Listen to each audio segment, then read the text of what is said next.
Buenos días. Buenos días. Ahorita comenzamos, ¿eh? Sí, está bien.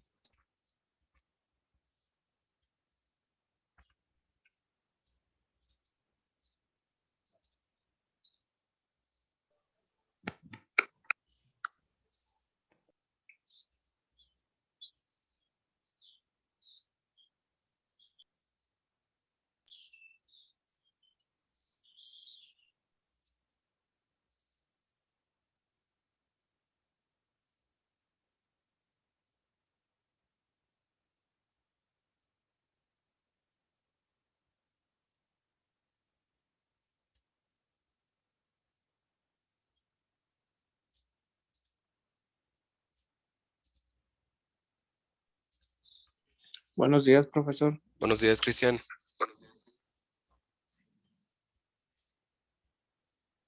Ahorita comenzamos.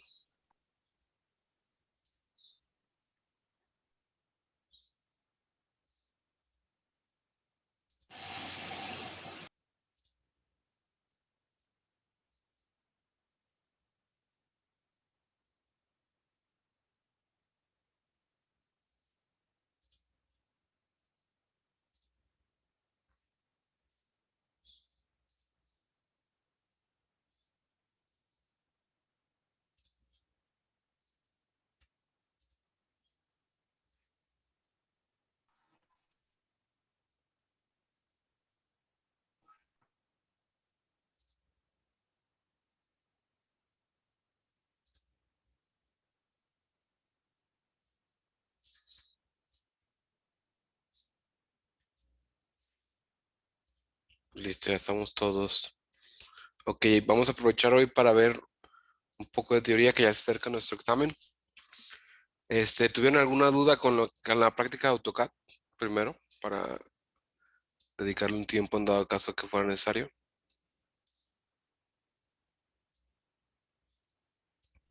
Creo que no. Buen día, profe. Buen día, Ali.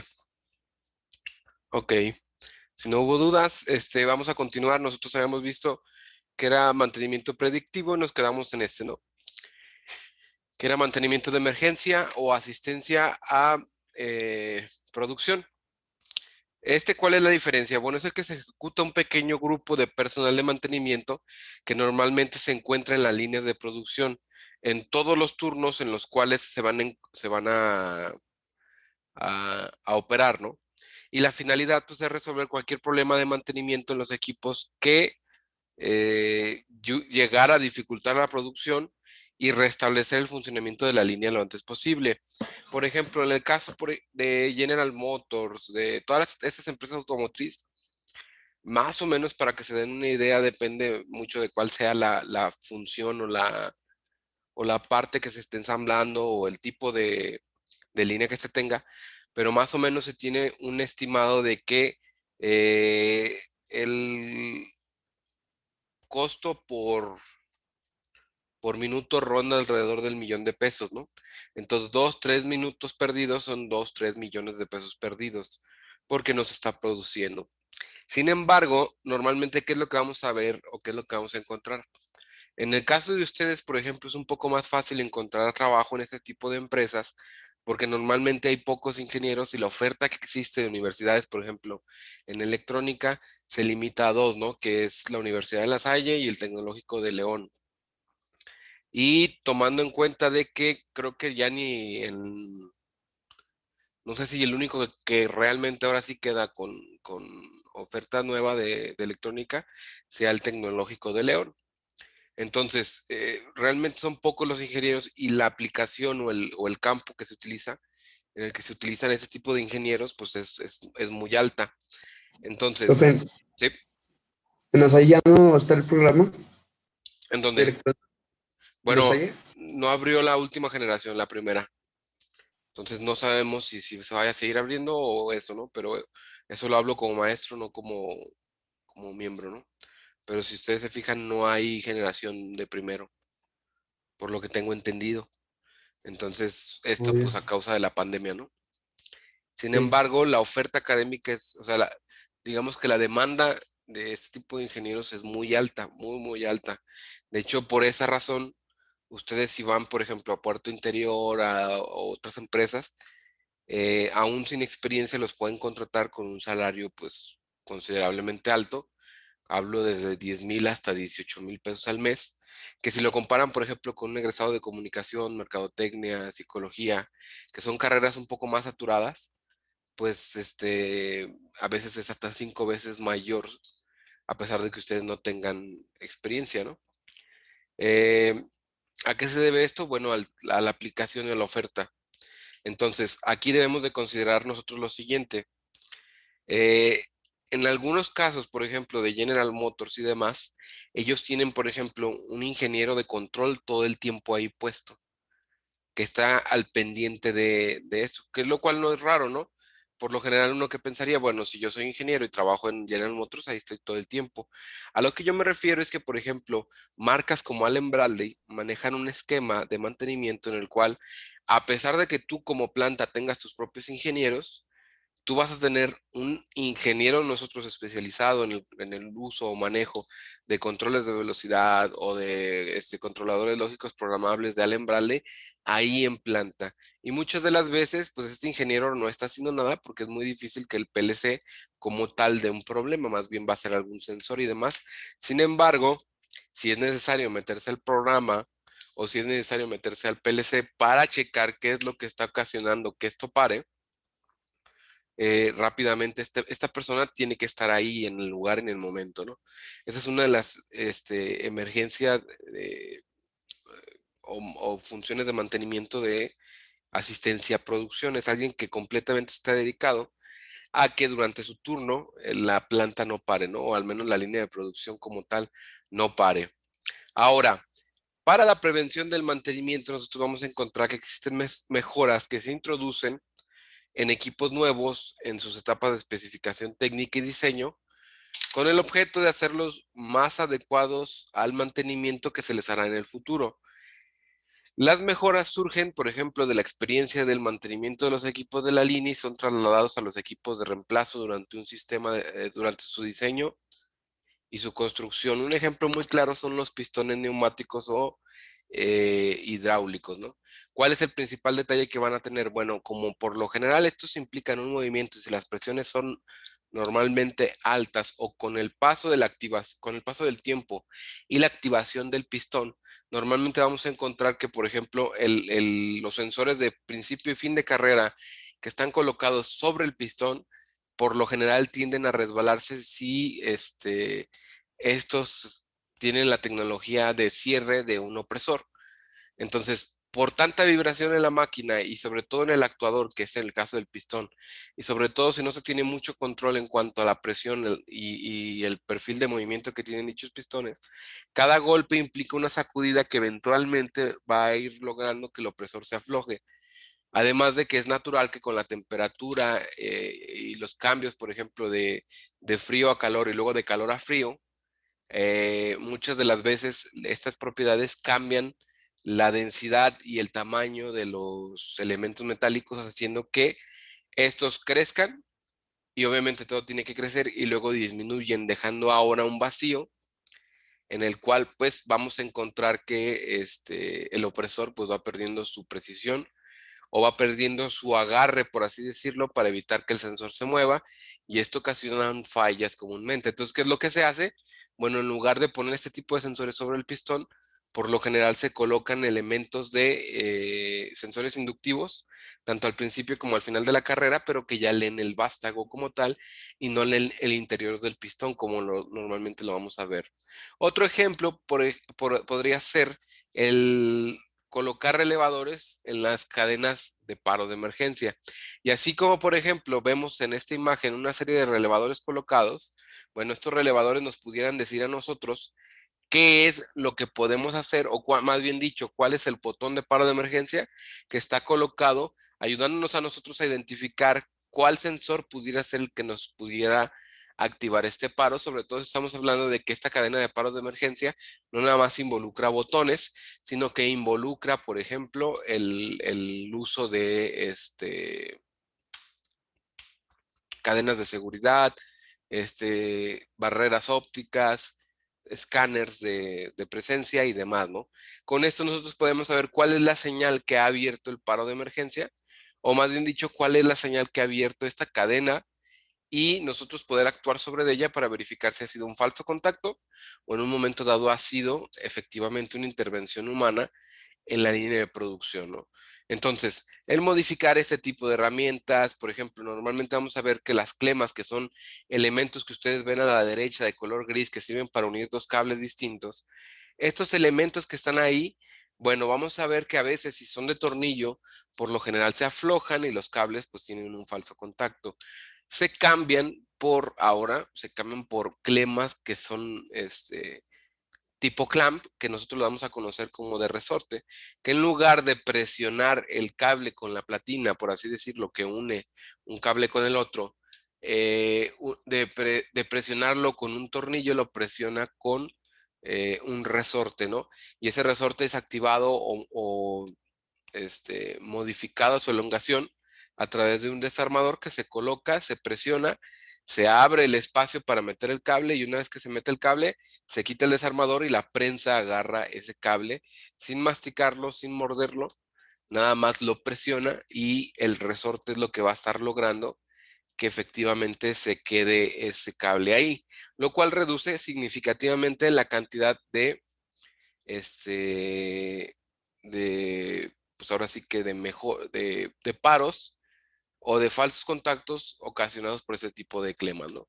Ahora, vamos a hablar un poco del mantenimiento productivo que corresponde al estado al que debería llegarse cuando se practiquen diferentes tipos de mantenimiento, con objeto de que el resultado sea un mantenimiento para satisfacer las necesidades de producción, pero al más bajo coste, siendo esto, por ejemplo, una filosofía más que un mantenimiento como tal, una filosofía que implica la aplicación de diferentes prácticas constantes involucrando a todo el personal de producción, a todo el personal de la planta y logrando así que cada organización o cada parte o elemento de la organización que conforman a una empresa se conviertan en una especie de engranes participantes en una transmisión que buscan mejorar la eficiencia de todos los procesos y productos, logrando así una mayor comunicación entre nuestros departamentos, por ejemplo,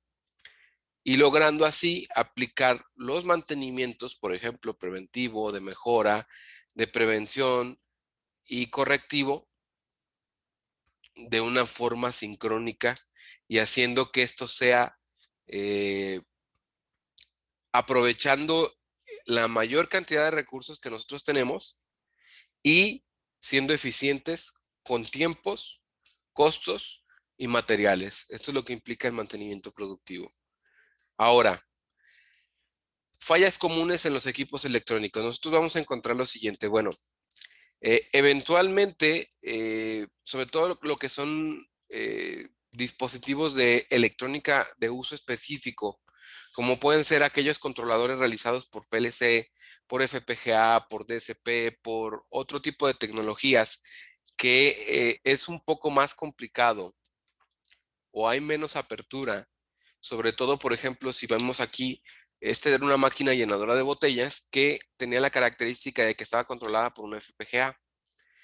Eventualmente el teclado se dañó, se buscó cambiar el teclado, bueno, se hizo lo que se pudo, pero no había forma de repararlo como tal el teclado. Por lo tanto, ya no había forma de meterle digamos que la programación o los parámetros necesarios para operar esta máquina llenadora de botellas. Entonces, ¿qué es lo que pasa? Bueno, es muy simple. Una vez que se dañó esto, se estuvo buscando refacción, se estuvo buscando el sistema de control completo como tal, que es esa caja que se ve completamente ahí en Fieldheads. Y aún así, no, no se logró como tal el que hubiera una refacción y la máquina pues eventualmente paró.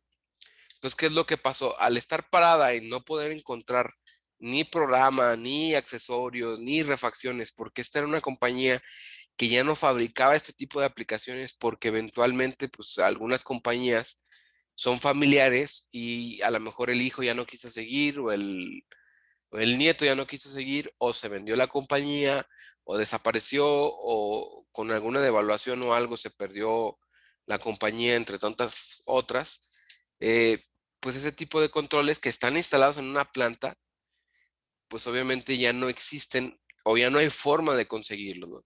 Y es entonces ahí cuando tenemos que buscar en Mercado Libre, en eBay, en AliExpress, a ver qué es lo que podemos encontrar y muchas de las veces nos vamos a sorprender de que sí podemos encontrar, por ejemplo, eh, refacciones de algunos equipos muy viejos. Sin embargo, como este es muy específico en sí, pues es difícil encontrar la refacción, ¿no? Entonces aquí, ¿qué se tiene que hacer? Bueno, normalmente cuando estos equipos rayan en la obsolescencia y ya no se pueden reemplazar, se tiene que hacer el cambio del sistema de control a través de, por ejemplo, observar el proceso y replicarlo en otro sistema de control, que puede ser también con un microcontrolador, con un FPGA, con un DCP y demás, ¿no? Pero esto solamente se puede lograr a cabo realizando una observación detallada y conociendo el proceso de principio a fin para poder reemplazarlo de manera efectiva sin afectar realmente la producción.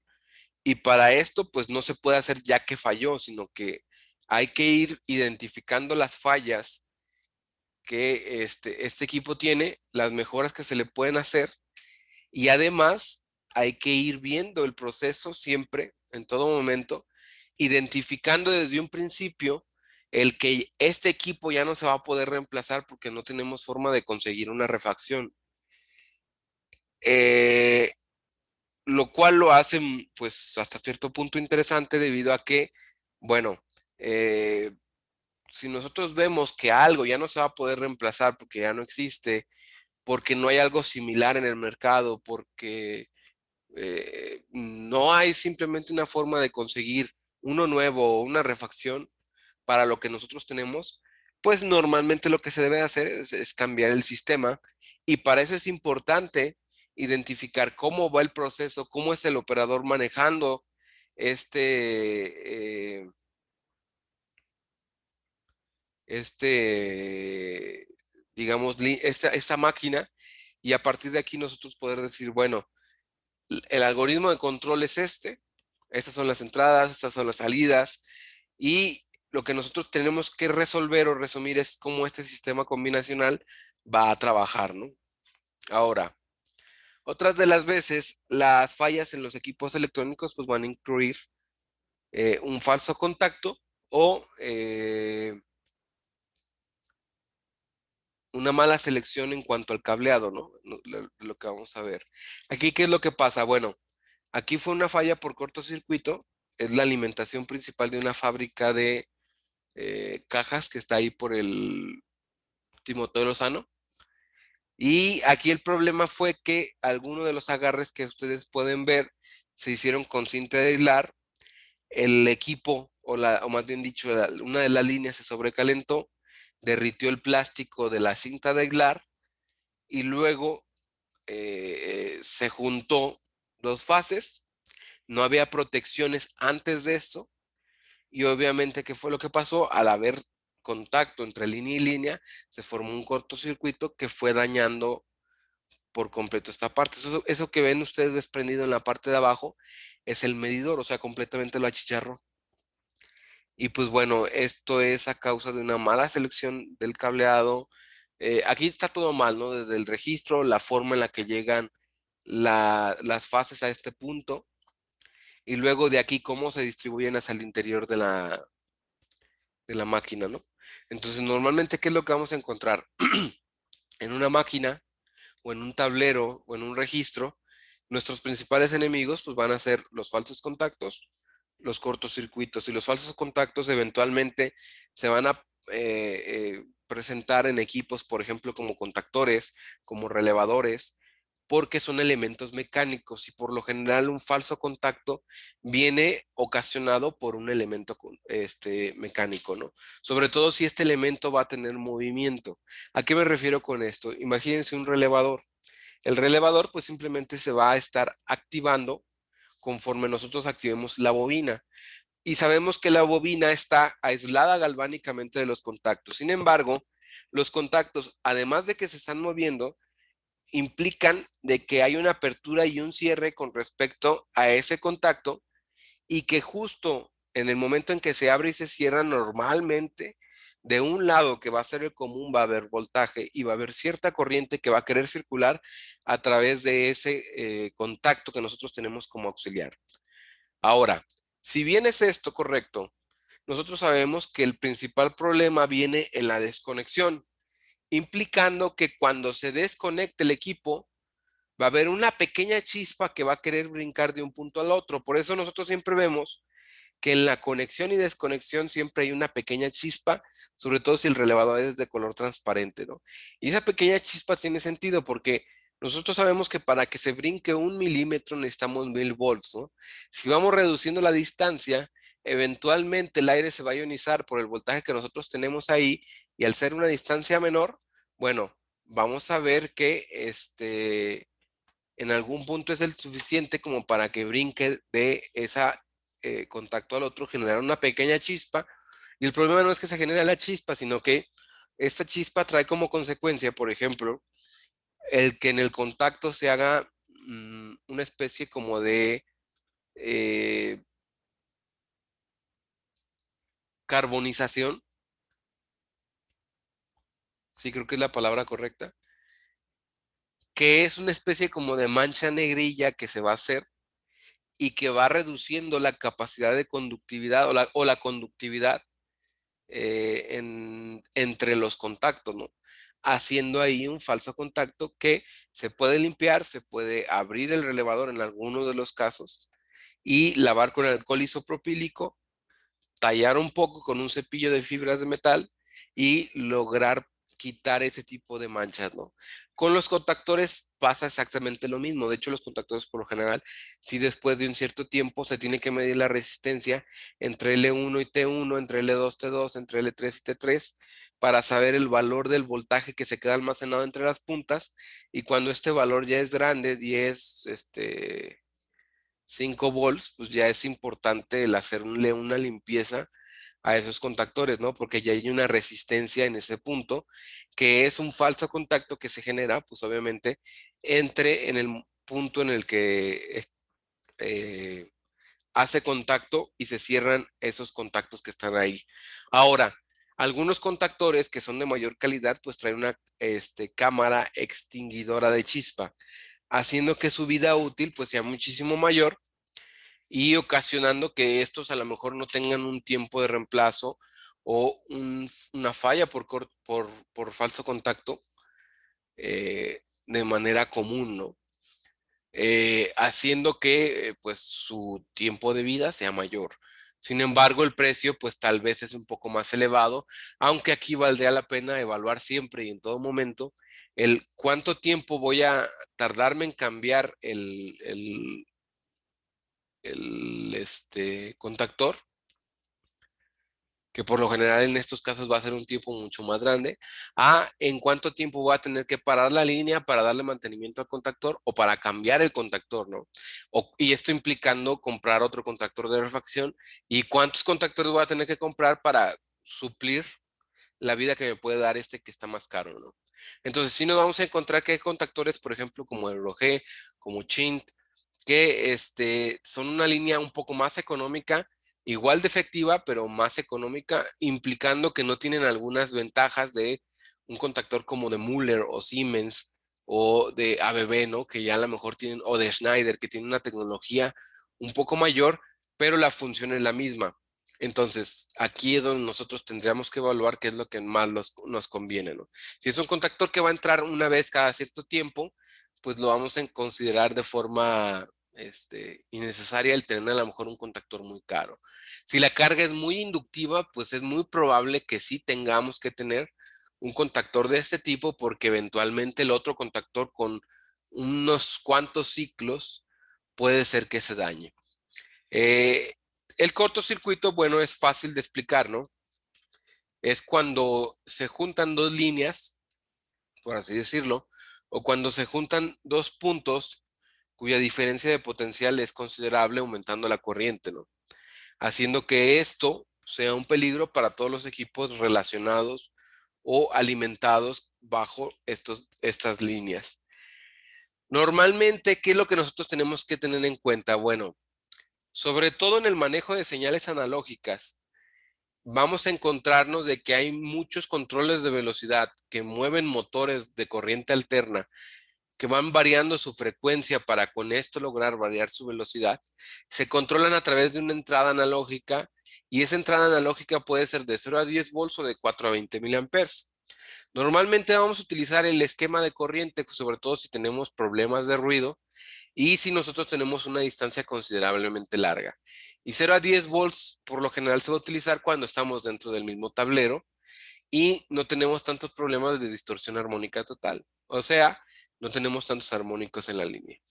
Entonces, si nosotros cumplimos ya sea con uno o con la otra, no nos exime de nosotros de poner un aislador óptico entre la señal que va a hacer el control de velocidad, es decir, que va a dar la referencia de velocidad para nuestro control y nuestro control de velocidad como tal que tiene su entrada analógica con la cual podemos comandar la velocidad principal del motor. Entonces, esto implica lo siguiente, muchas de las veces se colocan equipos que van directamente hacia, por ejemplo, control de velocidad, siendo computadoras industriales, PLCs y otro tipo de controladores específicos cuyas salidas analógicas pueden proporcionar 0 a 10 volts o 4 a 20 miliamperes. Entonces, el error más común es conectarlos directos sin verificar las impedancias tanto de la entrada, del control de velocidad como el de la salida de nuestro equipo que va a coordinar este movimiento. Y muchas de las veces, después de un tiempo, estos se suelen dañar, también afectando la distancia que estos tienen, el tipo de cable que se les coloca y muchas de las veces también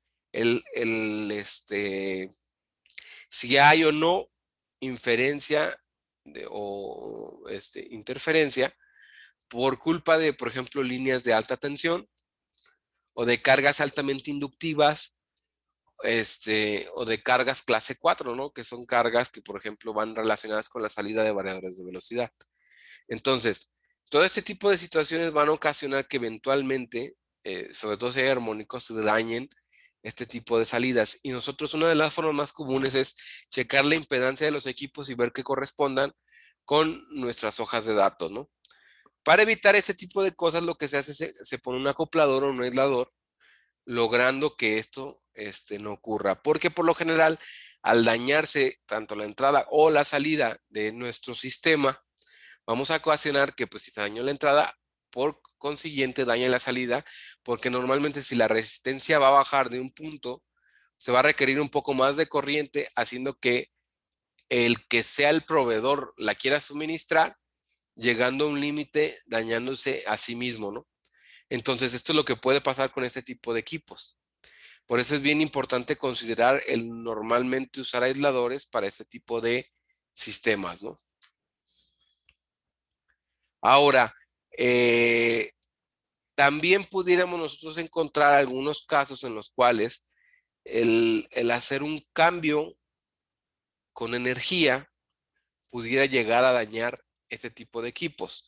Normalmente cuando se tiene que hacer un cambio en controles de velocidad, en PLCs, en motores, en electrónica de uso específico, en hornos de inducción, en señales de control, normalmente lo que debemos de hacer es desenergizar un tablero para poder hacer el cambio, ¿no?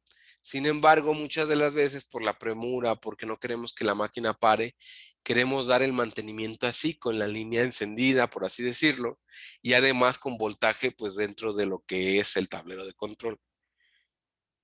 Esto puede ocasionar que eventualmente alguno de los equipos se dañe por, obviamente aquí un cortocircuito, por no haber desenergizado, o por la conexión o estática que nosotros pudiéramos generar al momento de conectar en el equipo sin tener en cuenta la capacidad de consumo que va a tener. Por ejemplo, los controles de velocidad se deben de obviamente darles mantenimiento completamente apagados porque eventualmente nos vamos a dar cuenta de que estos controles de velocidad pues pasan la corriente alterna a través de un convertidor de AC a DC, luego llegan a un buffer donde se les aplica un filtrado, pero además hay un banco de capacitores que además de filtrar, pues nos ayudan a almacenar un poco de energía. Cosa que para nosotros pues es importante porque si nosotros hacemos mantenimiento, vamos a darnos cuenta de que estos capacitores son el peor enemigo de dar mantenimiento a los controles de velocidad al momento, ¿no? Y nos vamos a fijar que pudieran ser incluso peligrosos para nosotros al momento de hacerlo. Entonces, todo este tipo de aplicaciones en las cuales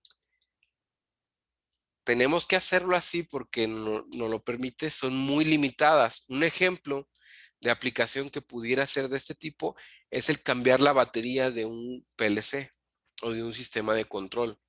Porque si nosotros quitamos la energía, pudiera pasar de que se pierde el programa o los registros del equipo, logrando así que pues que no haya programa. Y aunque se haya cambiado la pila que respalda, al quitarle la energía, pues se pierde la alimentación en la memoria flash y por lo tanto, pues sin alimentación, el programa como tal se pierde. Y esto es muy común, esto me ha pasado muchas veces, que dicen es que le cambié la batería, pero pues como es peligroso cambiarlo con voltaje, pues apagué, pero ahora ya no funciona la máquina. Pues sí, es porque se borró el programa. Muchas de las veces eso suele pasar, sobre todo en controladores lógicos programables y en equipos muy específicos de control, sobre todo que traen FPGAs. Porque si ustedes recuerdan, el FPGA como tal, si le quitan la alimentación, pues se pierde el programa, ¿no? Entonces, en equipos como el que ustedes vieron en la línea primera, si se perdía la energía no había ningún problema porque tiene un supercapacitor y además trae una batería que le ayuda con el respaldo de ese programa. Pero me llegó a pasar de que ¿sí? Profe, si se llega a quitar la batería o la pila, entonces, ¿qué se hace en estos casos? Ok. Mira, normalmente cuando vas a hacer el cambio de la batería de un PLC o de un sistema de control, hay algunas cosas que tienes que considerar o tener en mente. Primero, tienes el manual del equipo para ver el procedimiento de cambio de batería, sí o no. Ok, no lo tienes, hay que conseguirlo.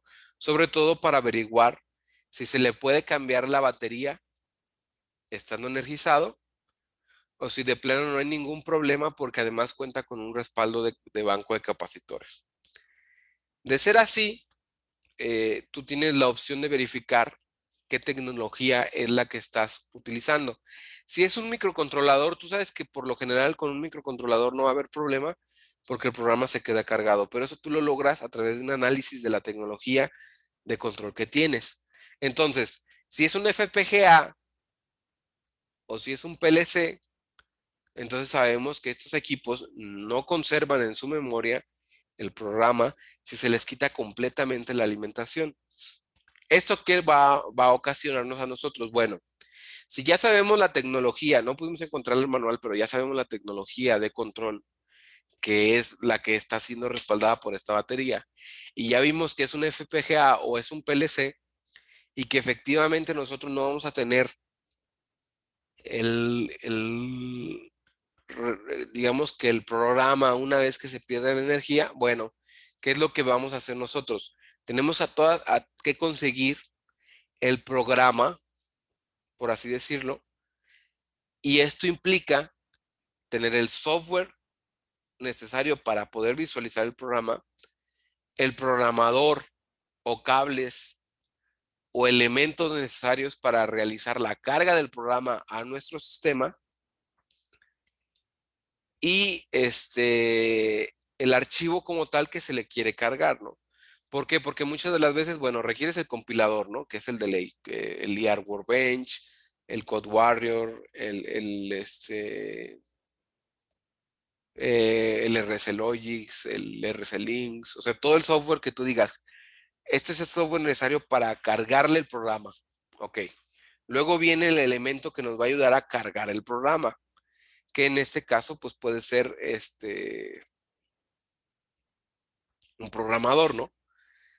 Pero también puede ser que requieras un cable especial. Bueno, pues hay que conseguir el cable y todo esto te va a llevar un poco de tiempo, pero hay que hacerlo, ¿no? Y una vez que ya lo hiciste, que ya conseguiste todo, necesitas el archivo que se quiere cargar. Ahora, para este punto tienes dos opciones. O lo consigues directamente del fabricante o ya teniendo el cable y el software, ves si tú puedes respaldarlo y guardar parámetros y demás para después volver a cargarlo ahí. Y es ahí la parte interesante, porque por ejemplo en los PLCs, por lo general es lo que se hace, ¿no? Se guarda un respaldo tanto del programa como de los registros como tal. Luego se hace el cambio de la batería y si hay algún problema, bueno, se le puede cargar otra vez y nunca pasó nada, ¿no? No sé si me explico. Ujú. Sí, profe. Ahora, pero esto, bueno, se va a lograr a través de ver como tal qué es lo que se hace, ¿no? Normalmente en ese tipo de equipos, pues muchas de las veces el cambio de la batería se va a realizar con la energía puesta. Entonces hay que tener cuidado, hay que alimentar el equipo, no quitarle la alimentación, ya sea 24, 120 o 220 en algunos casos, y ahí mismo hacer el cambio de la batería. Por lo general, estos van a ser de fácil acceso y además eh, en zonas donde no hay tanto riesgo para el que hace el cambio, ¿no? No sé si me explico hasta aquí. Sí, profesor. Y en base a los aisladores ópticos, ¿te avisan si hay alguna falla o algo? No, pero lo que pasa es que se destruyen y aquí la ventaja cuál es que se destruye nada más esa Ok. parte del equipo. Ahora, como se acoplan impedancias, es decir, este, son impedancias altas en ambas partes, es muy difícil que se dañen, a menos de que haya una interferencia directa en el cableado, ¿no? O que el equipo como tal sea el que se haya dañado.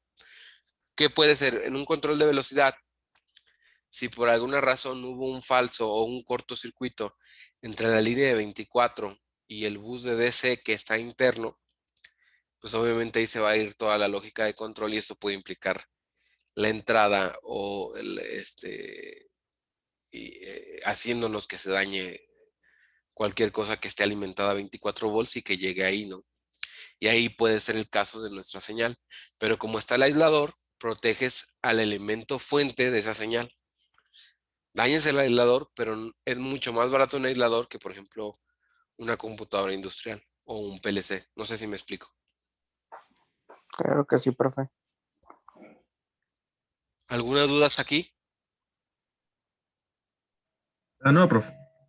Ahora, otra falla muy común, por ejemplo, aquí, ustedes pueden ver chamuscada una parte. Eso se debe a un falso contacto. ¿Por qué creen?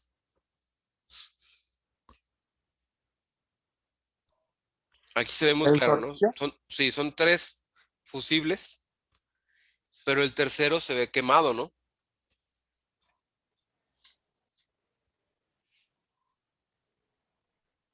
¿Por qué creen que pasó esto?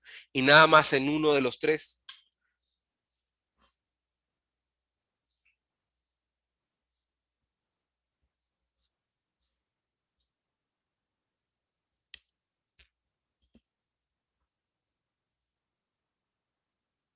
¿Qué se les ocurre? Las terminales, parece que tienen sal. Exacto. Ese es, no sal como tal, sino que si ustedes Arro. observan, es como una capa que la recubre, ¿no? Muy pequeña, pero se ve. Ok, eso es un falso contacto. Normalmente al, al, a la corriente se le conoce como el flujo de electrones, ¿no? Sí. Y ese flujo implica movimiento de electrones de un punto al otro, generando algo que se llama trabajo, ¿no? Sí. Ahora, si nosotros aplicamos una resistencia y al haber una corriente ahí, sabemos que corriente al cuadrado por resistencia genera algo que se llama potencia, ¿no?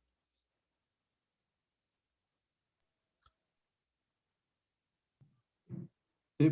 Donde si la corriente ya sabemos que es constante, pero hay una mayor oposición a este flujo que es que voy quitando y poniendo este contactor, digo, este elemento, o sea, está entrando y saliendo porque hay un falso, va a implicar que la resistencia de repente va a aumentar y el aumentar de manera proporcional aumenta la potencia.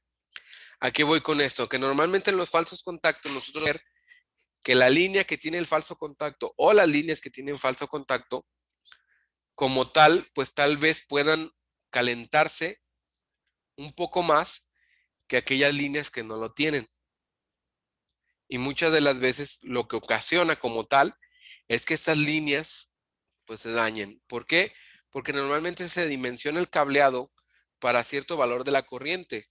Entonces, si el valor de la corriente está muy, muy cercano al valor máximo o de cortocircuito del cable, pues lo que va a ocasionar es que este cable pues se va a dañar. Sobre todo considerando de que el calor va a afectar en la temperatura, por así decirlo, y esto pues sabemos que dilata un poco más cualquier metal, ¿no? Y ocasionando incluso en algunos casos de que el calor derrita algunos aislamientos y en puntos críticos se pueden colocar dos cables muy cerca y al estar un aislamiento muy caliente por radiación afecta al otro y ahora sí los forros se pelan, se tocan y hay un cortocircuito. Entonces todo empezó con un falso contacto que eventualmente terminó en un cortocircuito y que sí puede pasar, ¿no? En contactores, ¿qué es lo que nosotros vamos a ver? O en disyuntores o en otros equipos que sean de este tipo de relevadores electromecánicos, por ejemplo. Vamos a ver que las líneas que tienen falso contacto se carbonizan más y tienen una mayor temperatura. Incluso es más fácil detectarlos, por ejemplo, con un termómetro o con una cámara térmica. No sé si hasta aquí hay alguna duda.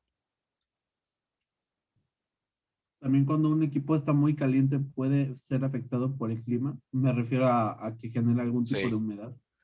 Sí. ¿Qué es lo que puede pasar? Que se condense el aire alrededor, ocasionando que en algún punto se acumule agua y esto caiga sobre el equipo, porque es el principio básico de la ley de Bohr, ¿no? Si tú aumentas la temperatura en un espacio, donde hay aire o donde hay algún gas, va a haber un cambio o en su volumen, ¿cierto? Haciendo que también pudiera generar en algún punto condensación, ¿no? Es complicado, pero sí puede pasar, que es el principio de los compresores, ¿no? Tú tomas aire de una atmósfera, la haces pasar por un espacio más pequeño, disminuyendo aquí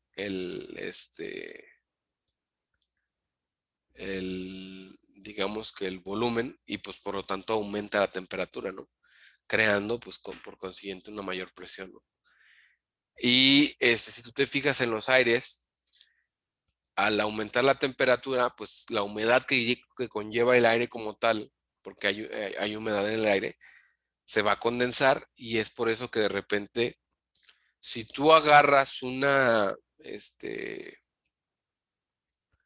sé si lo has hecho, aire comprimido, lo volteas y lo presionas, ¿qué pasa? Sale agua. Sale agua, es exactamente el mismo fenómeno, ¿no? Entonces eso es lo que nosotros tenemos que ver.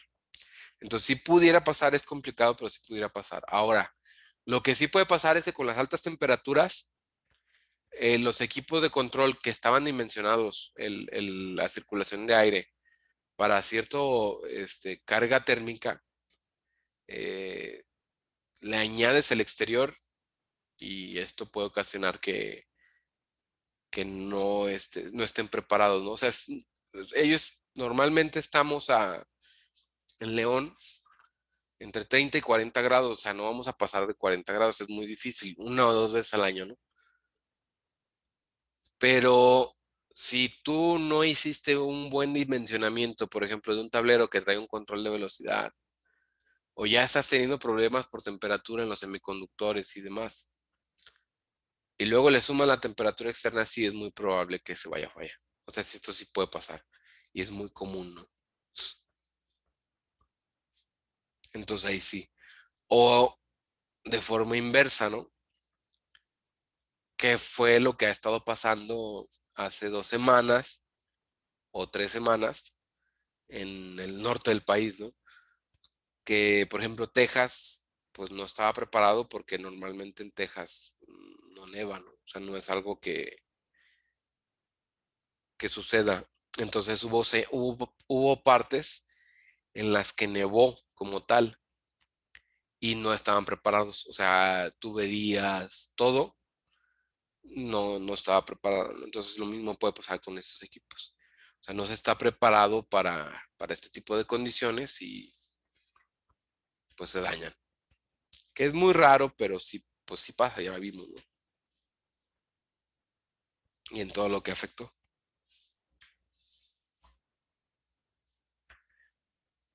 Ahora, si ustedes pueden verlo aquí, esta es una máquina dobladora de tubo.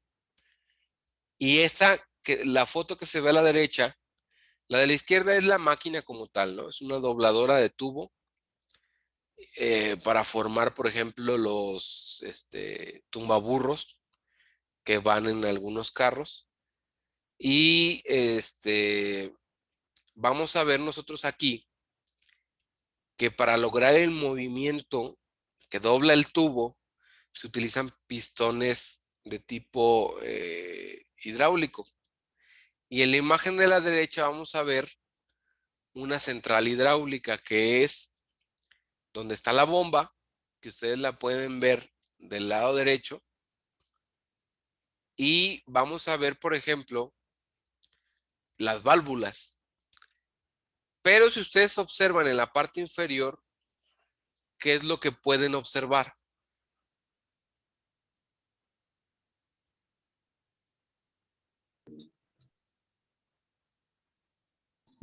¿Una fuga o?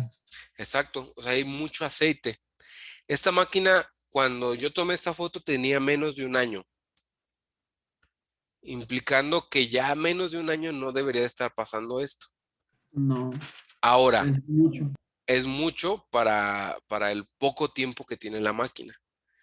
¿Qué puede ser? Una falla en los empaques o una falla en alguna manguera como tal. Se rompió, se rasgó una manguera. El principal problema de esta máquina es que esta máquina no estaba sujeta al piso. Pero estamos hablando de que es una dobladora de tubo. Como tal, si ustedes agarran un palo de escoba y lo quieren quebrar como tal, así, van a ser muy pocas personas lo que lo van a poder hacer, quebrar un palo de escoba. Sin embargo, si ustedes se apoyan en un punto, tal vez sí puedan quebrarlo, pero eventualmente puede ser que se lastimen o algo pase. Pero si ustedes atoran, por ejemplo, el palo de escoba, lo agarran con una prensa, ¿sale? Luego, el otro extremo lo agarran con otra prensa y luego con un martillo pegan en medio, lo van a romper sin problemas, ¿no? Y no va a haber, pues, mucho brete. O le ponen una carga en medio o con un hacha o con lo que ustedes quieran. Pero ya lo rompieron de una forma muy simple. Esta máquina dobla tubo. Al hacer el movimiento de doblar un tubo de metal, va a implicar un esfuerzo mecánico importante, lo que implica una vibración. Y si la máquina no está sujeta al piso, ¿qué creen que va a pasar con esa vibración y la máquina? ¿Se le va a regresar a la vibración? O sea, va a ocasionar que la máquina se mueva como tal, ¿no? Porque está vibrando. Entonces la máquina se movía sola. Al hacer el doblez del tubo, De repente ya la máquina ya se había recorrido 2 centímetros y luego otros 4 y así. Todo ese tiempo se estaba moviendo. Pero como tal, una máquina tiene elementos fijos que no se deben de mover. Esto ha ocasionado que conforme ha pasado el tiempo, mangueras y demás se desplazan hasta ciertos puntos raros y se han dañado empaques y protecciones de la central. Por esa razón, porque la máquina no estaba fija. Las máquinas van fijas al piso. De hecho, en algunos casos, ahí cuando compras una máquina, por ejemplo, una corrugadora, una extrusora, se te pide que hagas obra civil de cierta forma para que tu garantía sea válida. Si tú no haces la obra civil, la máquina no tiene el cimiento necesario para la fuerza o movimiento que va a hacer y por lo tanto, si hay algún daño ocasionado por una vibración o demás, corre por tu cuenta y esto ha ocasionado incluso pues que la reparación sea cara y que no entre la garantía. Entonces las máquinas por lo general deben de ir cimentadas, o sea, colocadas en el cemento. Y lo más importante, hay una preparación que se debe de hacer, porque no nada más es me compro un local, pongo la máquina y ya no. Tienes que ver si necesitas hacer obra civil o si vas a necesitar concreto pretensado o si vas a colocar o si puede ser en cualquier plancha como tal y se puede colocar tu máquina ahí sin ningún problema. Si vas a colocar taquetes de expansión, ¿qué es lo que se va a colocar para que esto se pueda eh, evitar, ¿no? Porque sí pasa muchas de las veces. ¿Alguna duda? No, Profe, entonces, ¿qué fue lo que se hizo ya después en esa máquina? ¿Se puso No, los tornillos sí, correspondientes se o...? fijó y en este caso se le pidió, digamos que se hizo lo necesario para que se pudiera pedir garantía. ¿Sí me explico? Ok. En ese caso como Ajá. tal. Entonces se tuvo que fijar la máquina y hacer algunas modificaciones y ya se pidió garantía. Y se cambió totalmente la máquina. Se cambiaron algunas Ah, no. partes de la máquina como Ok. tal, que fue pues Toda la bomba, parte hidráulica. empaques y algunas otras cosas. Pero bueno, eso es aparte, ¿no? Ajá. Ahora, esto va relacionado con la pregunta que me hicieron hace rato. Por ejemplo, en ese tipo de hornos, que son hornos crematorios, se llegan a temperaturas entre 800 y 1000 grados, como mínimo 600 grados, ¿no? Pero la idea de estos hornos es llegar casi a los 1000 grados porque a esa temperatura los huesos se, se vuelven porosos, por así decirlo. Entonces son muy fáciles de romper. Con un golpe pequeñito, un golpe sencillo, golpe leve, lo que se hace es que se desmorona como tal, porque el calor provoca ciertos poros. ¿Sí me explico? Ahora, una persona con osteoporosis no necesita tanta temperatura, pero una persona en su pleno apogeo o madurez física, pues iba a requerirlo, ¿no? Entonces, ¿qué es lo que pasa? Al llegar a casi cerca de 1000 grados, el aislante de cualquier cable, pues no es digamos que, pues sí, es como irte a un huracán con una sombrilla, ¿no? Entonces es complicado. O sea, no va a funcionar como tal. Entonces, la única forma es poner espacio de por medio y se tiene que colocar, por ejemplo, una barandilla separada del lugar o de los puntos de mayor temperatura, abierta para que el aire pueda fluir a través de ellos. Y ahí se pone un cable por lo general de uso rudo o conductores que tengan un refuerce o que sean multiconductores para evitar un daño directo en los cables, ¿no? Y de esta forma que la temperatura no afecte, porque hay cierto valor para el cual no importa el tipo de cable que pongas, pues se va a derretir. Entonces, sobre todo en estas aplicaciones es muy complicado el encontrar, por así decirlo, algo que llegue a aguantar las temperaturas que se alcanzan. Entonces, por eso sí hay que poner espacio, ¿no? No hay otra opción. No sé si hasta aquí hay alguna duda. No, por favor. Ok.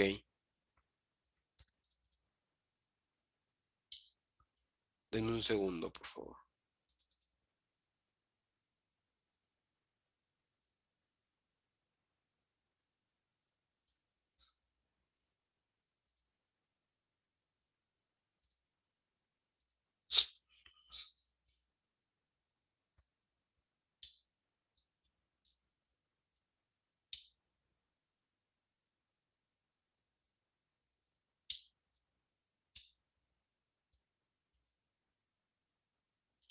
Por ejemplo, este es el tablero de control.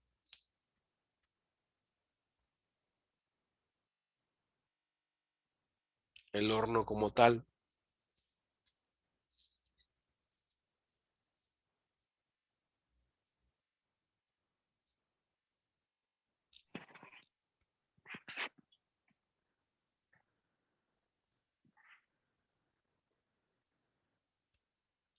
Y las temperaturas ahí se ven, ¿no? Y ahí operando. Entonces, si ustedes se fijan, no sé, no te puedes acercar porque te quemas, ¿no? Entonces, cualquier cable, pues tampoco dura. Si no se tienen las consideraciones de ese tipo, pues el cable que se ponga, pues no va a, ¿cómo se dice? A soportarlo. Y así es como termina.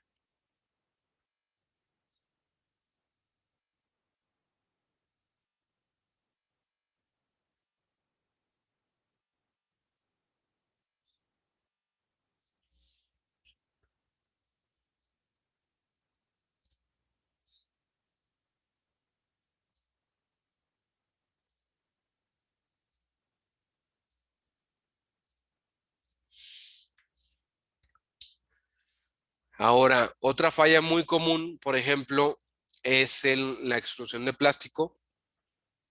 Por lo general se utilizan elementos o pistones neumáticos e hidráulicos, ¿no? Y esto implica que hay un desplazamiento, por ejemplo, entre pues la carrera natural del pistón, ¿no? Cuando se tienen elementos de este tipo que son neumáticos o hidráulicos, es necesario que haya una alarma entre el tiempo que transcurre de un punto al otro del pistón y si no se ha llegado a ese tiempo, entonces sí podríamos decir que hay un problema. Porque muchas de las veces lo que puede pasar es como ese tipo de aplicaciones en las cuales hay un excedente de plástico o el plástico ya se endureció y no lo vamos a poder mover, haciendo que sea muy complicado para... Pues este plástico ya no lo pueden ni siquiera destrozar o reusar. Entonces, en ese tipo de máquinas es muy importante estar al pendiente de los sensores de principio y de fin y de que no haya algo que atasque, por ejemplo, el desplazamiento de moldes o del pistón como tal entre el principio y fin de carrera, ¿no? Déjenme les muestro.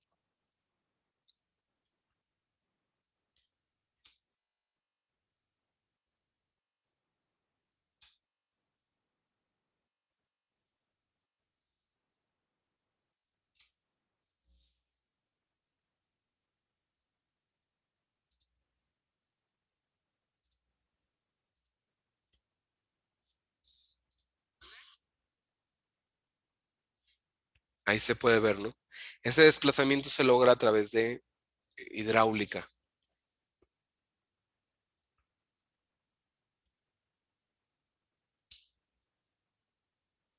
No sé si lo pueden ver.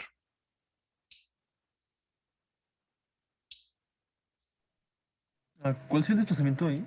Es que veo que se mueve algo, pero no. Ahorita no lo sé vas a ver. Eso que se mueve, eso es plástico saliendo, pero eso no es el desplazamiento. Ahorita va a salir el desplazamiento como tal.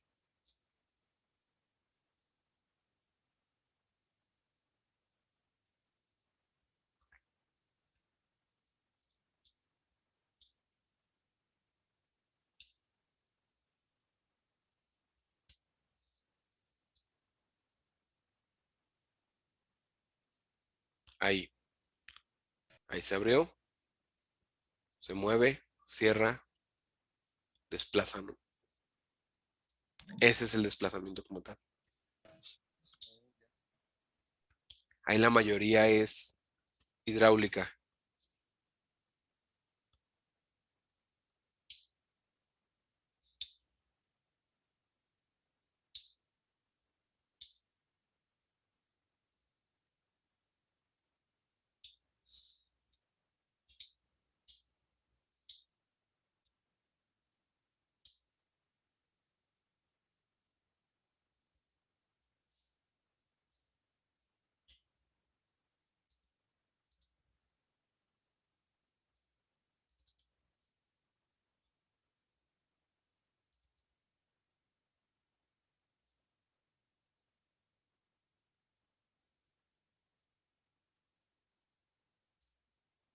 Ahora, esto es otro tipo también de desplazamiento hidráulico, ¿no? No sé si lo pueden ver.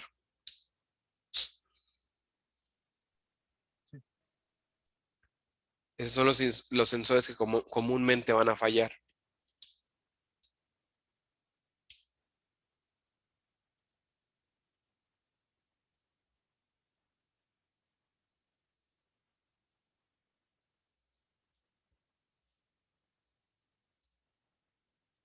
Y ahora,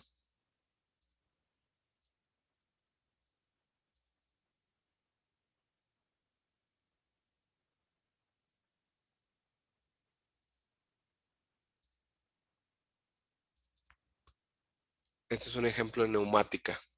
El movimiento ese, si es eléctrico, es por el motor. Pero va a haber un punto en el cual ustedes ven que ese plato dorado se acerca. Ese es neumático. Ahí, ¿si lo vieron? Ese movimiento como tal es neumático. Déjenme ver si se ve mejor así.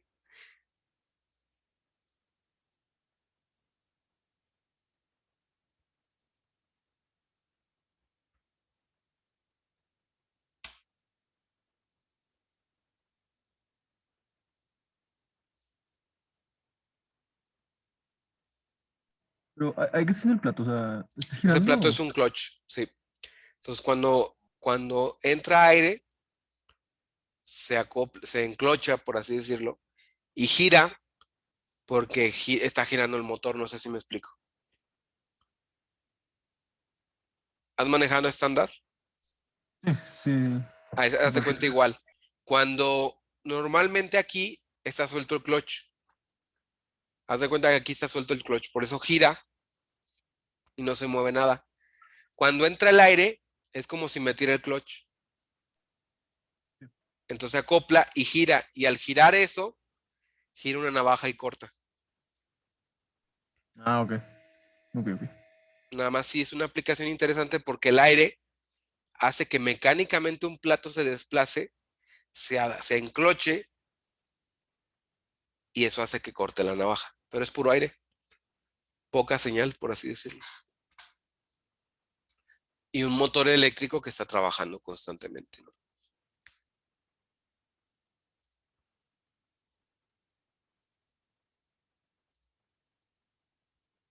Ahora denme un segundo, por favor.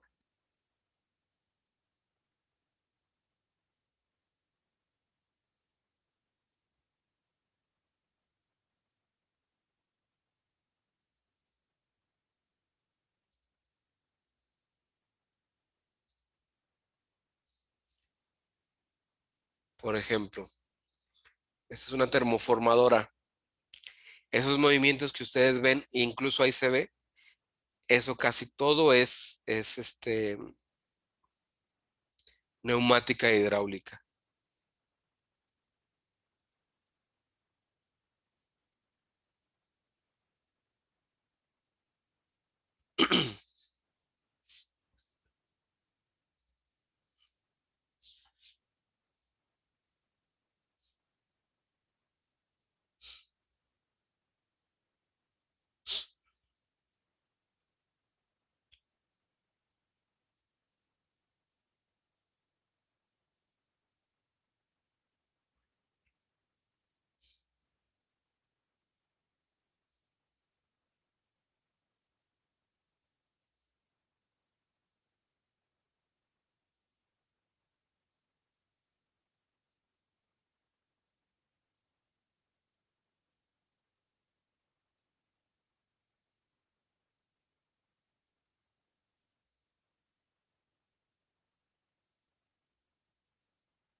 Si ven ahí los desplazamientos,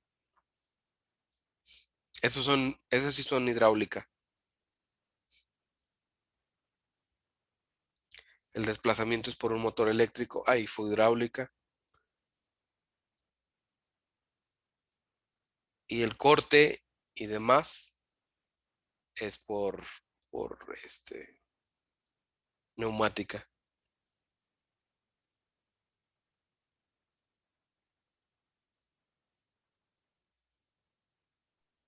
¿Y el corte por qué sería neumático? ¿Es por tiene menos peso o porque se requiere velocidad? Porque es muy ligero. Ok. Utilizas hidráulica cuando ocupas fuerza. Porque si tú recuerdas, la compresibilidad en el gas es muchísimo mayor en un líquido, ¿no? Entonces, cuando necesitas fuerza, realmente utilizas hidráulica, siempre. Cuando lo que necesitas es o sea, no tienes ese problema de la fuerza, neumática porque es muchísimo más barato. Porque tomas un compresor y ese compresor lo toma el aire de cualquier lado. O sea, la materia prima está pues alrededor de nosotros, ¿no? Y en cambio la otra pues es neumática, es un aceite, no lo puedes tirar. Todos tienes que regresar a la fuente y eso implica un poco más de equipos, ¿no? Una bomba en la cual una vez que liberas el pistón, pues regresas el aceite al tanque. En cambio, ¿qué pasa con la parte neumática? Pues no hay un tanque de aire, ¿no? O sea, lo sueltas a la atmósfera, ¿no? Sí, es cierto. Las válvulas van de vuelta, o sea, no tienen una manguera que la regrese hacia un tanque, y en la neumática sí, digo en la hidráulica sí. En la hidráulica sí a fuerzas, lo regresas al tanque porque no lo puedes soltar y además es caro, ¿no?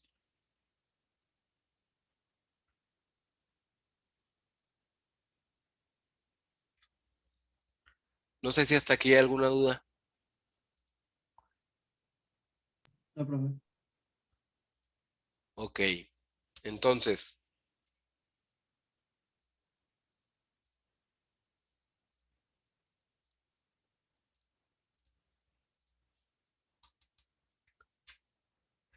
otro ejemplo por aquí, bueno, esto que ustedes ven aquí son dos rodillos que llevan pegamento y lo que pasa es que cuando pasa la lámina de cartón por ahí, se embarra de pegamento y se pega con otro elemento, ¿no? Pero para censar que hay o no pegamento, se tienen estos electrodos que están ahí. Entonces, el pegamento va a subir y va a hacer contacto con uno, luego con dos y luego con tres electrodos. Y una vez que se llega al tercero, ya la bomba no deja de administrar pegamento, sino que se detiene hasta que el nivel de pegamento empieza a bajar y se pierde el contacto primero con el tercero y luego con el segundo. Y es ahí donde otra vez empieza a llenar, teniendo en cuenta de que se va a llenar hasta que se tenga en contacto con el tercero. No sé si me explico. Entonces, muy comúnmente en estos equipos, ¿qué es lo que puede pasar? El electrodo como tal se daña o hay un falso contacto por posiciones y demás, ¿no? Pero por lo general es una pequeña descarga o una carga eléctrica a la que se le aplica para que los electrodos la transporten a través de la materia o del material que se está sensando como tal. Por eso es importante, bueno, considerar esto, ¿no? Otra falla muy común, sobre todo en máquinas como tal, es si se encuentran paros de emergencia o elementos colocados. Esto que ustedes ven, lo hemos visto un poco antes, pero es un relevador de seguridad. Y este está específicamente para proteger cadenas de paros de emergencia y demás. Y nos entrega a nosotros contactos que nos permiten deshabilitar, por ejemplo, alimentación a motores, hacia transductores, pistones, resistencias y demás, ¿no? Es decir, este tipo de, casi todas las máquinas, no todas, pero la mayoría de las líneas de producción tienen que preocuparse por la seguridad del operador y sobre todo del ingeniero de mantenimiento. Entonces, ¿qué es lo que pasa? Muchas de las veces, teniendo en cuenta de que un ingeniero de mantenimiento o un operador va a estar cerca de la máquina, hay ciertas áreas o zonas hacia las cuales no quiere que una persona que sea el operador esté directamente cerca o dentro de. Entonces, ¿qué es lo que pasa? Bueno, es muy simple. Se colocan rejillas, cadenas de seguridad, barreras, escáneres de presencia, que si son activados, esa secuencia de sensores de seguridad van hacia este tipo de relevadores. Entonces, normalmente en ese tipo de relevadores vamos a ver algo que se llama canal 1 y canal 2. Tanto el canal 1 como el canal 2 deben de estar energizados. Si ustedes ven aquí en esta foto, el canal 2 está desenergizado. Muchas de las veces el canal 1 y el 2 están utilizados en el mismo equipo, es decir, en dos contactos que van al mismo botón de paro de emergencia. Pero eso es a través de una línea de producción, o sea, de una máquina un poco más grande. Entonces, ¿qué es lo que pasa? Bueno, es muy simple. A veces tenemos como tal sensores y actuadores. Ok. Los sensores, como eso que les platiqué de chapas para evitar entrar a algún lugar y demás, los sensores van a ir en un canal y los paros de emergencia como tal van a ir en otro canal. Así, si un sensor o un paro se activó,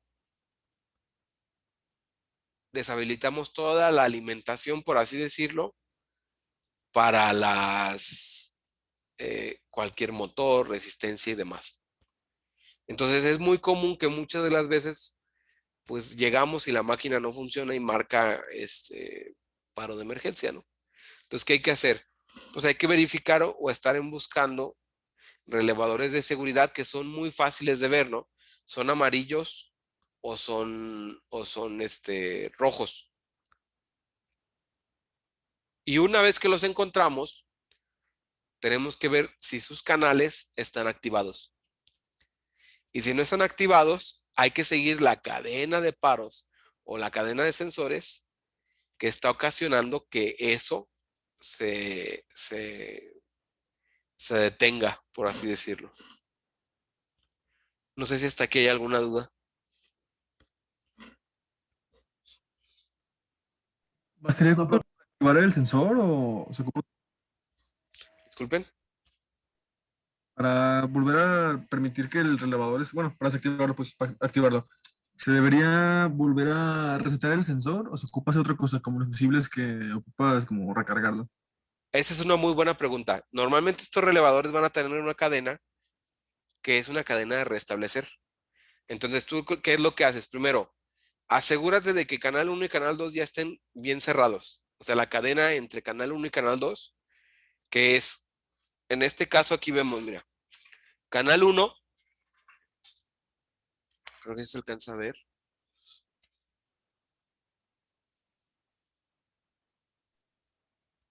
¿A cuál, perdón? Mira, aquí vamos a ver, dame un segundo, dame un segundo, dame un segundo. Y33 y 34, ¿sí lo podemos ver? Sí, está abajo. Sí. Ok. Esa es la cadena que debemos de cerrar para restablecer. O son los contactos que debemos de cerrar para restablecer el relevador de seguridad. Pero siempre y cuando canal 1 y canal 2 ya estén presentes. Si canal 1 no está presente aunque tú restablezcas, no pasa nada. O sea, se va a quedar desactivado. Pero si para cuando tú presionaste o cerraste el circuito entre Y33 y 34, ya está presente la señal de canal 1 y canal 2, el relevador de seguridad se restablece y permite que opere lo que tenga que operar. O sea, cualquier contactor o elemento que hayas utilizado de disyuntor para abrir la alimentación hacia o el control hacia los motores o cualquier otro transductor de salida, ¿no? No sé si contesto tu duda. Sí, profe, gracias. ¿Sale? ¿Alguna otra duda hasta aquí?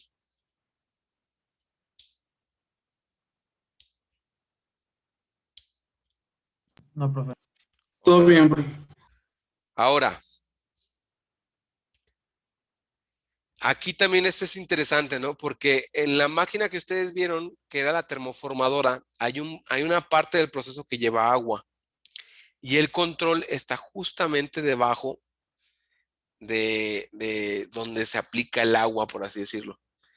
Entonces, no está tan abajo, tan abajo, tan abajo. Pero el problema es que como el material se transporta en una banda y está mojado, la banda transportadora no nada más transporta el material, sino el agua excedente.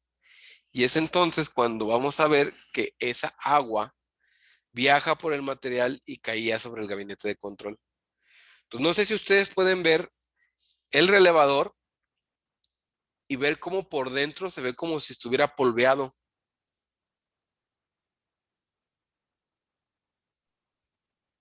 No sé si sí lo pueden ver.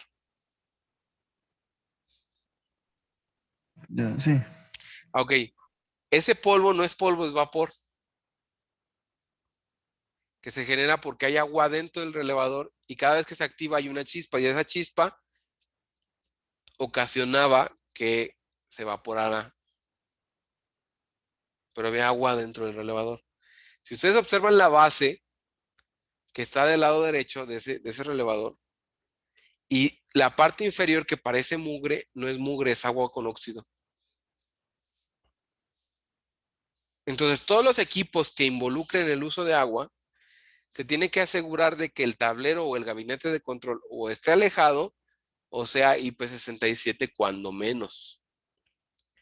Y que esté certificado, es decir, que no se haya colocado elementos extras que arriesguen la certificación IP67. ¿Sí me explico? Porque de lo contrario el agua entra, es la humedad, o sea, se filtra por donde sea, ¿no? No sé si me explico. Sí, profe. Otras fallas, bueno, lo que pueden ocasionarse pueden ser, pues no hay forma de evitarlas, ¿no? Esta es una tarjeta electrónica. Aquí el problema fue que hace como, ¿qué fue? Creo que fue 2 años. Sí, creo que sí, en el 2019. Llovió de una forma muy intensa aquí en la ciudad. Y como ustedes saben, pues en León con 2, 3 lluviecillas se inunda, ¿no? Pero particularmente esta que fue muy fuerte inundó la parte sur de la ciudad y se metió agua a la planta y llegó hasta las tarjetas. Entonces esta tarjeta se ve así porque está quemada porque entró agua y estaba en el interior de el agua llegó a los componentes a pesar de que se les quitó la energía y todo. Esto es interesante porque bueno, déjenme ver si aquí los tengo. Denme un segundo. Porque uno pensaría que este tipo de situaciones no van a pasar, pero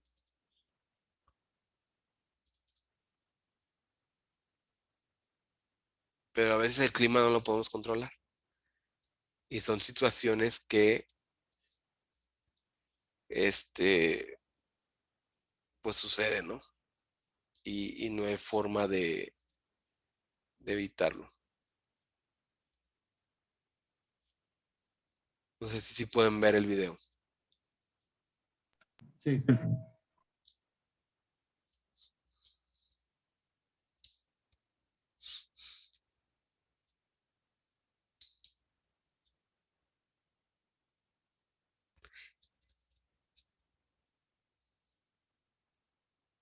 ¿O no?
Y fue condiciones muy raras, ¿no? Pero pasó. De hecho, destruyó oficinas,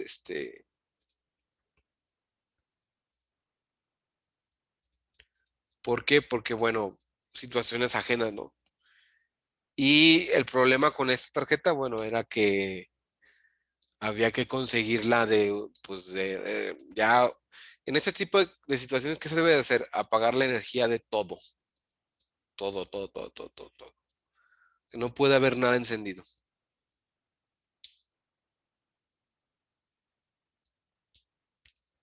Y tratar de resguardar lo que se pueda en cuanto a tableros de control. ¿Sí me explico? Si se puede. Si no, pues bueno, identificar qué es lo que sí, este, se vio afectado. Y antes que poder encender todo, lavar todo con alcohol isopropílico o con algún dieléctrico. Todo se tiene que lavar, todo, todo, todo, todo. Verificar aceites, transmisiones, todo. O sea, cualquier transmisión se tiene que volver a aceitar. Si la caja de aceite se abrió, estaba abierta y se contaminó, hay que drenar, limpiar y volver a echar aceite. Todo. O sea, es una friega de tal vez 2, 3 días, pero hay que lavar, o sea, no hay de otra. Y en algunas cosas, los detalles que traen, el problema es que lo que trae batería, pues, muy probablemente se va a dañar. Pero por eso es importante, primero, bajar la energía, desconectar todo, todo por completo. Y porque eso puede ocasionar incluso que se pierda por completo la planta entera. No sé si me doy a entender. Sí, profe. ¿Alguna duda? Profe, yo había No, profe. escuchado que había pasado eso, pero no en una fabricación, en una instalación eléctrica, que le cayó el agua del tinaco a una máquina así parecida, no me acuerdo cómo se llama, y que le iban a hacer como un drenado de energía, porque como que es la solución más rápida. Pero como yo procesando le dije, no, pues como que se quemó todo, ¿no? O sea, Si tú quitas la alimentación rápido, cualquier carga, por ejemplo, los controles de velocidad, pues se pierde la energía de los capacitores. Entonces, muchas de las veces el drenado de energía, o lo que le dicen el drenado de energía, son las cargas que tienen capacitores, por ejemplo, controles de velocidad o fuentes de voltaje. Pero lo primero que hay que hacer, a lo que le caiga agua, lo primero que tienes que hacer es quitar la energía. ¿Sí me explico? Si es mucha agua y no tienes un gabinete adecuado, es probable que todo lo que tenga capacitores se vaya a dañar. Pero si se llega a salvar, o sea, si no llega a entrarle tanta agua, ¿qué es lo que tienes que hacer? Antes de encenderlo, tienes que lavarlo con alcohol isopropílico. Eso es lo primero. Con eso le quitas el excedente de agua. Tú lo lavas, se seca, porque eso es lo que pasa con el alcohol isopropílico. Remueves el agua, pero además el alcohol isopropílico se seca mucho más rápido.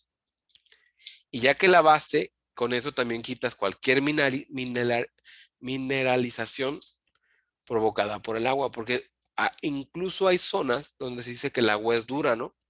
Que lava los trastes o que lavas algo de vidrio y se le ven unos puntitos de agua. No sé si me explico. sí. Esos son minerales y eso se queda en los circuitos. Por eso se lava. Y una vez que se lave, se hace un protocolo de encendido. ¿Qué es lo que haces? Primero, bajas todas las pastillas, bajas todas las protecciones y mides cualquier equipo que sea fuente de voltaje o control de velocidad y demás, que no esté aterrizado, que no esté en cortocircuito y verificas la impedancia entre líneas y demás. Luego ya empiezas encendiendo parte por parte, llevando una secuencia en cuanto al encendido, pero no puedes encender a lo loco. Tienes que plantear y ver cómo vas a encender. Pero esto es algo que afectó a todos, ¿eh? O sea, este es un ejemplo. Yo tuve como 3 clientes que estaban en la zona sur, que híjole, o sea, nos fue. En esa semana sí nos fue, pero mal.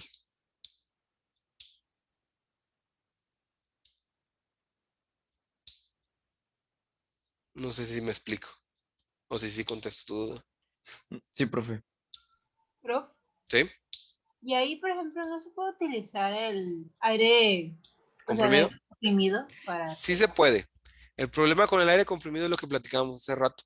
Muchas de las instalaciones no tienen captadores de humedad o receptores o se le llaman drenajes.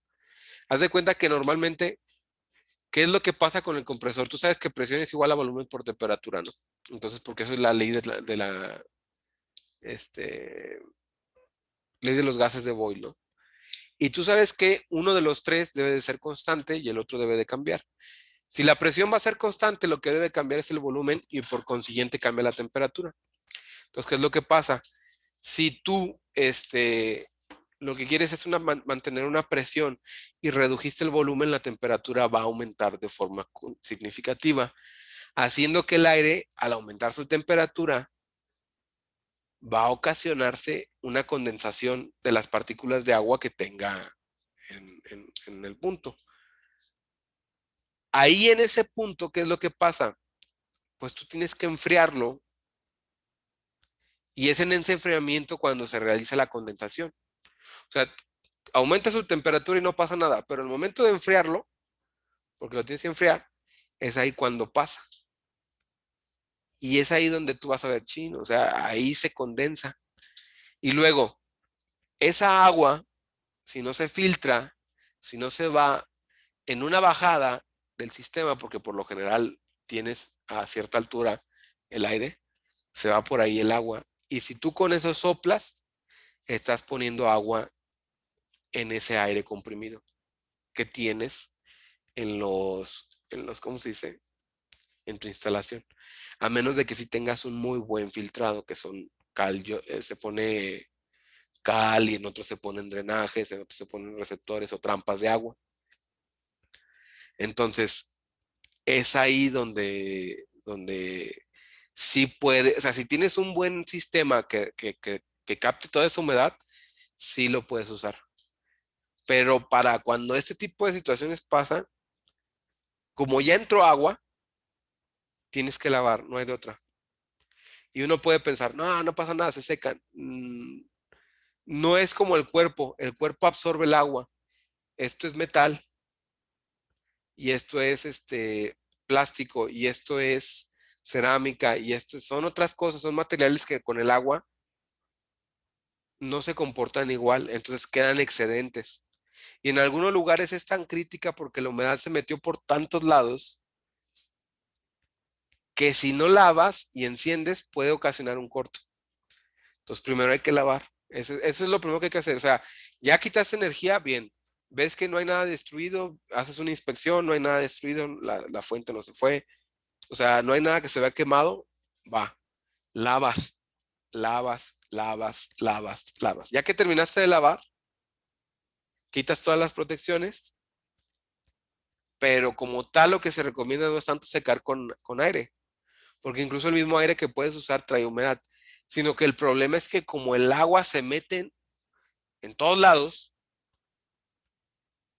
pues no hay forma de evitar que en algún punto eso no ocasione un contacto interno, a lo mejor entre una pista y el otra de un PCB que trae un capacitor. Entonces es ahí donde viene el problema, por eso hay que lavar. Y no se lava a presión como tal, pero sí se tiene que echar agua, o sea, agua, alcohol isopropílico, ¿no? Entonces se echa alcohol isopropílico con cuidado, no a presión porque dañan los componentes, pero se rocía con alcohol isopropílico el tablero. Y una vez que se hizo eso, entonces sí, se deja secar y ahora sí ya puedes encender, pero con un protocolo de encendido.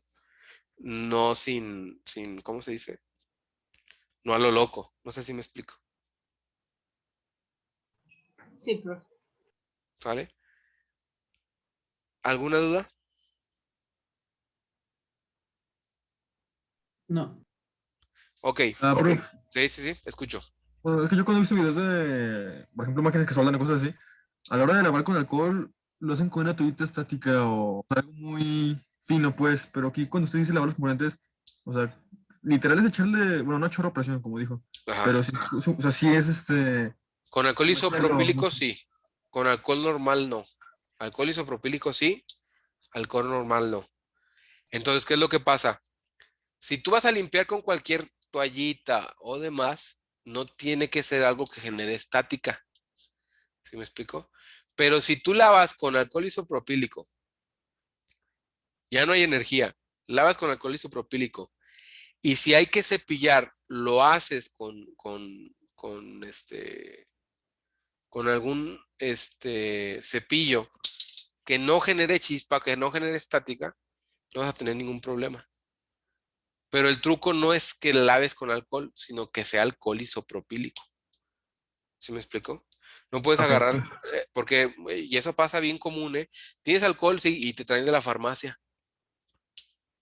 Y uno pensaría, pues es alcohol, pero no. El alcohol isopropílico tiene la característica de que no tiene nada de agua. Nada.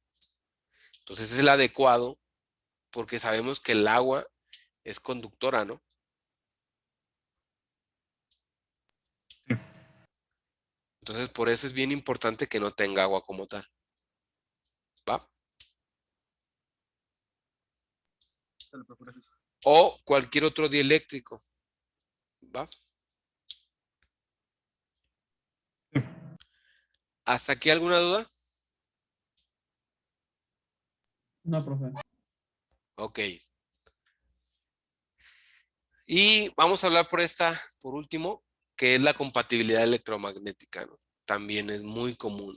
Algunos equipos, sobre todo si no se tiene un buen sistema de tierras, pueden ocasionar el principal problema que se puede ver ocasionado son los armónicos, ¿no? Que los armónicos son múltiplos de la frecuencia fundamental, que en este caso son 60 Hz, que nos pueden ocasionar, por ejemplo, sobrecalentamiento en los cables, daños en los capacitores de corrección del factor de potencia, daños o interferencias en las comunicaciones y en las señales de control, sobre todo a bajo voltaje.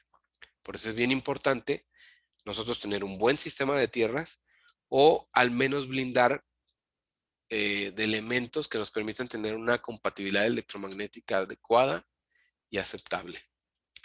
No sé si hasta aquí hay alguna duda.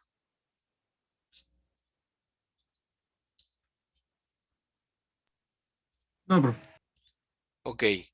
Si no hay dudas, por favor, nada más regálenme un minuto en lo que encienden sus cámaras. Tomo lista y nos podemos retirar, por favor. Profe, el día de mañana va a ser nada más puro AutoCAD. AutoCAD. Sí. Profe, y por ejemplo, en el examen, ¿de qué se va a hacer también teoría y práctico? Así es. Te voy a dejar un examen teórico, un examen práctico. Y tus prácticas ya las tienes, ¿no? Ya las has estado trabajando. Tu examen teórico es únicamente lo que hemos visto en clase. Tienen la presentación y las clases grabadas. De ahí puedes estudiar.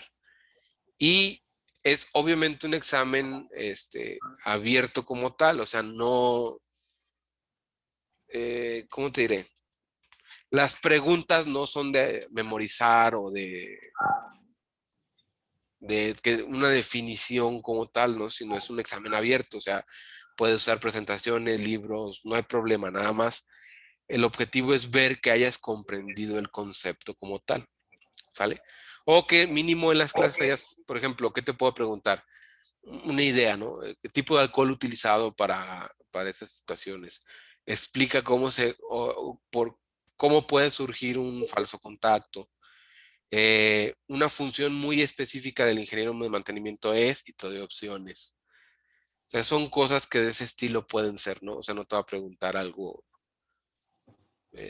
ilógico y nada. O sea, yo estoy consciente que es un examen abierto.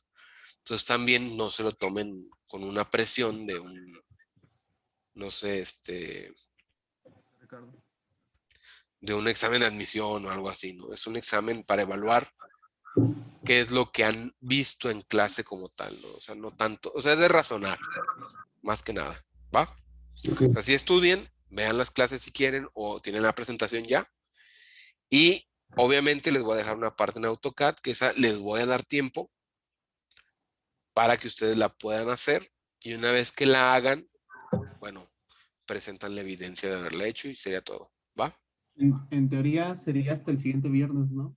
Sí, sería hasta el Entregar este siguiente viernes. ejercicio para poder hacer el examen de este Así es. viernes que viene en 15. Ok, mañana yo les dejaría ese ejercicio, Ok. ¿va? Para que tengan una semana para poder lograrlo, ¿va? Profe, y otra cosa, ya ve que había dicho que el proyecto del semestral, cada parcial se entregaba algo. Así es. ¿Este parcial sí vamos a entregar o hasta el siguiente? Mira, este parcial nada más vamos a platicar, Ok. ¿va? Quiero ver qué llevan nada más en este parcial. ¿Por qué? Porque es muy corto, porque el parcial dura muy, muy, muy poquito. De hecho, duró un mes y una semana, haz de cuenta, en cuanto a clases. Entonces, se me hace muy pronto para yo pedirles, por eso nada más les digo examen práctico, examen teórico y lo que son sus prácticas, que es lo que ya hemos hecho, ¿no? O sea, por ejemplo, mañana sería otra práctica, ya tendrás 4 prácticas y tu examen que te dejaría mañana y tendrías una semana para hacerlo, ¿no? Entregándolo el viernes con tu otro examen, lo empiezas a hacer, terminas, ya para el viernes ya entregaste todo y estás libre. Y ya nada más platicamos un rato acerca de tu proyecto, de qué es lo que llevas y ver qué es cómo vas, pues, o sea, mínimo que ya identificaste componentes, que ya sabes cómo lo vas a hacer y cómo lo vas a instalar, es lo que debes de al menos responder. Si no llevas nada, ahorita no te voy a afectar, por así decirlo, pero tengan en cuenta de que el siguiente parcial es largo, es como de 2 meses, más o menos, 2 meses y cacho. Para esto ya debe de estar casi terminado el proyecto, porque el último parcial ya nada más es el análisis. O sea, tienes un mes para hacer el análisis y el último parcial es corto. Entonces yo requiero 30 días, por lo tanto el siguiente parcial ya debe de estar casi terminado. ¿Va? Sí. Ok, entonces nada más regálenme un segundo, tomo la captura y nos podemos retirar, ¿eh? Listo, muchísimas gracias. Nos vemos el día de mañana. Que estén bien. Profe, ¿Sí? una Hasta luego. pregunta. ¿Te escucho?